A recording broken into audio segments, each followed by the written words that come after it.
In Voice Flame Extinguisher, Adam and Jamie investigated the viability of fighting fires with sound waves. But what we didn't have time to show you was when they explored another fire phenomenon, the Rubens tube. This is a stunning visual representation of a sound wave.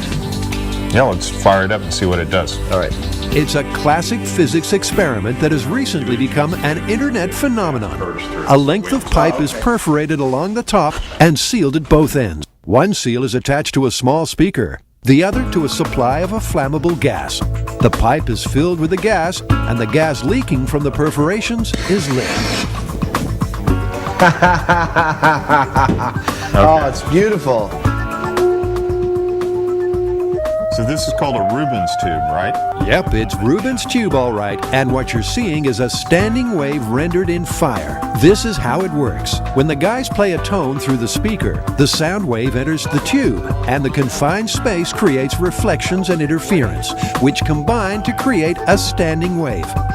The standing wave affects the air pressure inside the tube, which affects the amount of gas coming out of each perforation, which affects the size of each individual flame. And what we're looking at is areas of higher and lower compression being made by the sound waves down the tube, affecting how much gas comes out of each hole.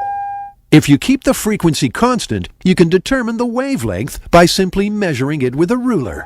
And if you think it looks familiar, it probably is. Rubens tubes have been around since 1905, when Heinrich Rubin fired up the first. Look at that.